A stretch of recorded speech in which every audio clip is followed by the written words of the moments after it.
दयानिधि श्री कृष्ण भगवान की जय। जय हो माता लक्ष्मी। ओम नमः शिवाय। प्रिय भक्तों, आज हम श्रवण करेंगे चकवा चकवी और कुंजा उद्धार की कथा। चकवा चकवी के संबंध में भगवान श्री कृष्ण अपनी प्रिय पत्नी श्री सत्यभामा जी से कहते हैं कि महायुद्ध के समय गरुड़ और गौ में युद्ध होने पर गौ के प्रहार से गरुड़ के 3 पंख टूटकर धरती पर गिर गए थे। पहले पंख से नीलकंठ, दूसरे से मोर तथा तीसरे से चकवा चकवी उत्पन्न हुए थे। इनका दर्शन करना बड़ा ही शुभ फलदायी होता है। यह कथा भागवत कथा के प्रथम अध्याय में वर्णित है, जिसमें श्री कृष्ण जी ने कहा है कि जो मनुष्य कार्तिक के अंतिम 5 दिन में अर्थात पंचभीष्म में एकादशी से लेकर कार्तिक पूर्णिमा तक चकवा चकवी की तथा कुंजा उद्धार की कथा का श्रवण करेंगे तो निश्चिंत ही व्यक्ति के घर में सुख समृद्धि तथा वैभव की प्राप्ति होगी। उसे रोग मुक्त निरोगी काया की प्राप्ति होगी। तो आप सभी भक्तगण इस ज्ञानवर्धक तथा पुण्य फलदायी कथा को बड़ी श्रद्धा तथा प्रसन्न चित्त मन से सुनिएगा। सर्वप्रथम श्री गणेश जी के चरणों में ध्यान करते हुए कथा का प्रारंभ करते हैं। ओम गंगाधिपते नमः। सर्वप्रथम आइए सुनते हैं चकवा चकवी की कथा। किसी जंगल में चकवा पक्षी का एक जोड़ा रहता था। चकवा और चकवी दोनों में बड़ा ही प्रेम था। दोनों अपना हंसी खुशी जीवन व्यतीत कर रहे थे। इन दोनों में इतना प्रेम था कि जंगल में मौजूद पशु पक्षी इनके प्रेम का मिसाल दिया करते थे।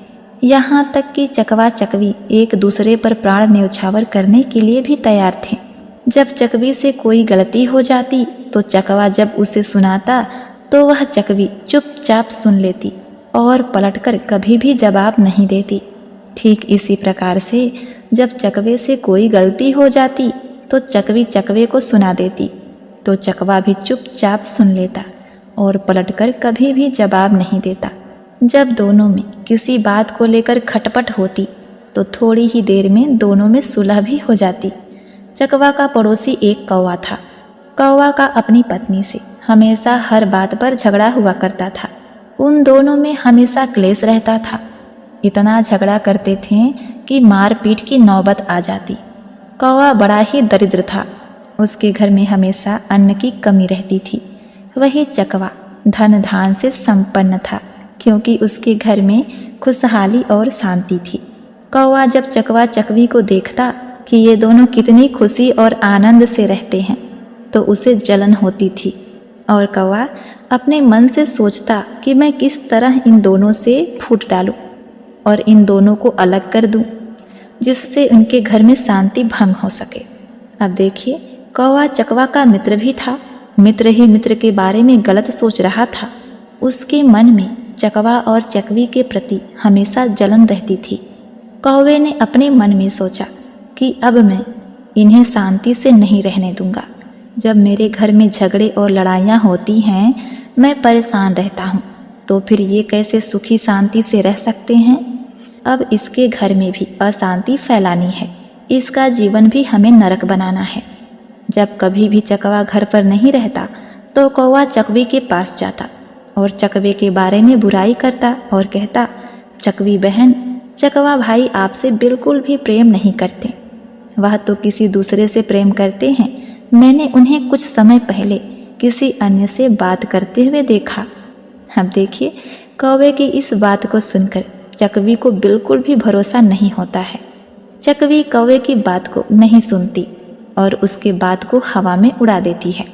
जब कभी चकवा अकेला रहता तो कौवा चकवा के पास जाकर चकवी की बुराई करता और कहता, चकवा भाई, चकवी आपसे बिल्कुल भी प्रेम नहीं करती है, क्योंकि वह किसी अन्य से प्रेम करती है। मैंने आज ही चकवी बहन को किसी और से बात करते हुए देखा। चकवा इस बात को सुनकर हंसते हंसते टाल देता और इस बात पर बिल्कुल भी भरोसा नहीं करता। अब इसी प्रकार कौवा चकवा और चकवी दोनों में बारी बारी से फूट डालने की कोशिश करता, लेकिन चकवा और चकवी में इतना दृढ़ प्रेम था कि एक दूसरे पर विश्वास किया करते थे और दूसरों के बहकावे में नहीं आते थे।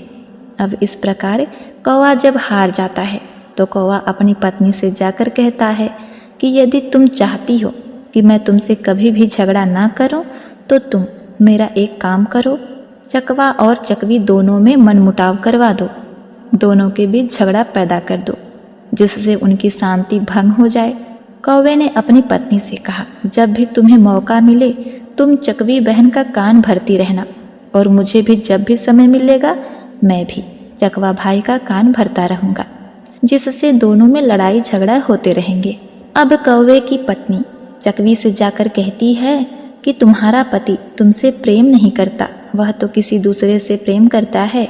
ठीक इसी तरह कौवा भी चकवी के पास जाकर कहता कि चकवा भाई, चकवी बहन आपसे प्रेम नहीं करती, वह किसी दूसरे से प्रेम करती हैं। कौवा और उसकी पत्नी अब प्रतिदिन चकवा और चकवी के कान भरते। धीरे धीरे चकवे को विश्वास होने लगता है कि चकवी जरूर अब हमसे प्रेम नहीं करती है। ठीक उसी प्रकार चकवी को धीरे धीरे लगने लगता है कि मेरा पति मुझसे प्रेम नहीं करता है। अब चकवा और चकवी में मनमुटाव होने लगा, दोनों के बीच झगड़े होने लगे, जिसकी वजह से लक्ष्मी जी ने चकवा और चकवी के घर को छोड़ दिया, क्योंकि जिस घर में लड़ाई झगड़े होते हैं उस घर में माँ लक्ष्मी का वास नहीं होता। जब चकवा और चकवी के घर में दरिद्रता ने अपना वास ले लिया, अब चकवा और चकवी धन की कमी के कारण भूखों मरने लगे, तो यह देखकर कौवे को बड़ा ही सुकून मिलता है, उसे बड़ी प्रसन्नता मिलती है। एक दिन चकवा को यह एहसास होता है कि हमारे लड़ाई झगड़े की वजह से यह सब हो रहा है, तो वह अपनी पत्नी से कहता है, प्रिय, देखा तुमने, जब हम दोनों एक दूसरे से लड़ाई झगड़े नहीं करते थे तो हमारा जीवन कितना सुखमय था और हमारे जीवन में अन्न धन की कोई कमी नहीं थी। लेकिन जब से हम दोनों आपस में लड़ने झगड़ने लगे हैं, तब से हमारे घर में अन्न धन की कमी हो गई है। चकवे की बात सुनकर चकवी को अपनी गलती का एहसास होता है और वह चकवे से कहती है, स्वामी, मुझसे गलती हो गई, मुझे माफ़ कर दीजिए। हमें इस प्रकार दूसरों के बातों में आकर आपस में लड़ाई झगड़ा नहीं करनी चाहिए। तब चकवी ने चकवे से कहा, इस समस्या के समाधान के लिए हमें क्या करना चाहिए? तब चकवे ने कहा, यही पास में ही गुफा में एक सिद्ध पुरुष महात्मा रहते हैं, हम उनके पास चलते हैं, वही हमारी इस समस्या का समाधान करेंगे और हमें यह बताएंगे कि हमें अब क्या करना चाहिए। यह सोचकर चकवा और चकवी उस महात्मा के पास चले जाते हैं और महात्मा को प्रणाम करके बैठ जाते हैं। जब महात्मा ने चकवा और चकवी के आने का कारण पूछा, तब चकवा की आंखों में आंसू आ जाते हैं। दोनों पति पत्नी रोने लगते हैं। चकवा विस्तार पूर्वक पूरी कहानी उस महात्मा को सुनाता है। तब महात्मा कहते हैं, हे चकवा, मेरी बातों को ध्यान से सुनो। आज मैं तुम्हें ऐसी 5 बातें बताने जा रहा हूँ जिसे यदि तुमने अपने जीवन में उतार लिया और उस पर अमल किया तो कभी भी तुम्हारे जीवन में लड़ाई झगड़े नहीं होंगे। उसके साथ ही जो मनुष्य मेरी इस 5 बातों पर अमल करेगा उसके घर में कभी लड़ाई झगड़ा नहीं होगा, अन्न धन की कमी नहीं होगी, वह दरिद्र नहीं होगा और उसके घर से लक्ष्मी कभी भी रूठ कर नहीं जाएंगी। पहली बात, जो हमारे जानने वाले होते हैं, सगे संबंधी होते हैं, जो तुम्हें अच्छे से समझ रहे होते हैं तथा जो तुम्हें अच्छे से जान रहे होते हैं, वही तुम्हारा जड़ काटते हैं। ये बात बिल्कुल सत्य है। जो व्यक्ति तुम्हें अच्छी तरह से जानता और समझता है, वही व्यक्ति तुम्हारे घर में लड़ाई झगड़ा करवाता है, जिससे घर में क्लेश उत्पन्न होता है। यही लोग आपके दुखों और समस्याओं का कारण बनते हैं। इसीलिए अपने करीबियों को राज की बातें या गुप्त बातें कभी भी नहीं बताना चाहिए। दूसरी बात, अपने मित्र के सामने धनी होने का कभी भी दिखावा मत करना। अपने मित्र के सामने अपनी बड़ाई और दिखावा करोगे कि मैं बहुत धनवान हूँ, तो वो मित्र आपके बारे में गलत धारणा बना लेगा और आपसे घृणा करने लगेगा तथा आपसे दूर रहने लगेगा। इसीलिए अपने मित्र के सामने धनी होने का दिखावा मत करो। तीसरी बात, अन्य दूसरे के कहने पर कभी भी विश्वास नहीं करना चाहिए जब तक कि स्वयं आप अपनी आंखों से देख न लो। तब तक आपको उन बातों पर विश्वास नहीं करना चाहिए। यदि किसी ने आपके अपनों के प्रति मनमुटाव पैदा कर दिया है तो ऐसे में आप बिना कुछ जाने समझे उस पर विश्वास बिल्कुल भी न करें। कही कहाई और सुनी सुनाई बातों में नहीं आना चाहिए। चौथी बात, हमें अपनों पर कभी भी शक नहीं करना चाहिए। यदि आप अपनों पर शक करेंगे तो आप विनाश के कगार पर पहुंच जाएंगे। पति पत्नी, माता पिता, पिता पुत्र, इन्हें आपस में किसी के ऊपर शक नहीं करना चाहिए। आप गैरों पर शक कर सकते हैं लेकिन अपनों पर कभी भी शक नहीं करना चाहिए। पांचवी बात, कभी भी बिना बुलाए समारोह और उत्सव में नहीं जाना चाहिए, क्योंकि यदि आप बिना बुलाए किसी समारोह या उत्सव में जाते हैं तो इससे आपके सम्मान को ठेस पहुंचती है, जिससे आपके मान सम्मान में कमी आती है। इन 5 बातों का ध्यान रखने से मनुष्य सदा सुखी रहता है। परम ब्रह्मा भगवान विष्णु प्रसन्न रहते हैं, माता लक्ष्मी का आगमन होता है। एक प्रिय भक्तों, अब आइए सुनते हैं कुब्जा उद्धार की कथा। कंस के राज्य में एक कुब्जा नाम की बहुत ही कुरूप स्त्री रहा करती थी। वह कंस की दासी थी। कंस के लिए चंदन से बने उपटन ले जाकर उसकी सेवा किया करती थी। उसी समय गोकुल वृंदावन में जब श्री कृष्ण 16 वर्ष के हुए, कंस के निमंत्रण पर अक्रूर उन्हें बलराम को लेकर मथुरा आ गए। कंस से मिलने से पहले उन्हें कुछ दिन अतिथिशाला में ठहराया गया, जहां उन्होंने नगर भ्रमण का सोचा। वे दोनों भाई मथुरा की गलियों में भ्रमण करने लगे। वे जिधर जाते लोग उन्हें देखते ही रह जाते। जब कृष्ण और बलराम मथुरा की गलियों में घूम रहे थे, तभी उन्होंने दंड के सहारे चली आ रही कुब्जा को देखा। उसे देखते ही श्री कृष्ण रुक गए और आती हुई कुब्जा का मार्ग रोक लिया। कुब्जा को लगा कि आज फिर से किशोर उसे चिढ़ाने आया है, इसीलिए वो बगल से निकलने का प्रयास करने लगी, किंतु श्री कृष्ण जी ने उसे जाने नहीं दिया। अंत में चिढ़कर उस कुब्जा ने कहा, तुम लोग कौन हो और क्यों मेरा मार्ग अवरुद्ध कर रहे हो? जानते नहीं मैं महाराज कंस की सेविका हूँ और उनके लिए उपटन इत्यादि ले जा रही हूँ। तुम लोग मेरा मार्ग छोड़ दो, अन्यथा मुझे महाराज की सेवा में विलंब हो जाएगा। ये सुनकर श्री कृष्ण ने कहा, सुंदरी, क्या तुम थोड़ा उपटन मुझे भी दोगी? उनका ऐसा कहना कुब्जा को अपना अपमान प्रतीत हुआ। आज तक लोग केवल उसके रूप का ही मजाक उड़ाते थे, उसके झुके हुए कमर और कुबड़ का मजाक उड़ाते थे, किंतु आज अपने लिए सुंदरी संबोधन सुनकर वो और भी चिढ़ गई। वो और भी अपमानित महसूस करने लगी। उसने क्रोधित होते हुए श्री कृष्ण से कहा, दुष्ट, किसी की कुरूपता का मजाक उड़ाना अच्छी बात नहीं। तुझे पता है कि मैं कितनी कुरूप हूँ, अतः मुझे इस प्रकार अपमानित ना करो। इस पर कृष्ण ने अति मृदुल स्वर में कहा, हे सुंदरी, मैं तुम्हारा उपहास नहीं कर रहा हूँ। मेरी दृष्टि में तुम निश्चित ही अद्वितीय सुंदरी हो। श्री कृष्ण की ऐसी बात सुनकर कुब्जा ने प्रथम बार उनका मुख देखा। ऐसा तेज देखकर वो उन्हें देखती ही रह गई। तभी श्री कृष्ण ने पूछा, हे सुंदरी, क्या तुम हम दोनों भाइयों को भी थोड़ा उपटन लगा दोगी?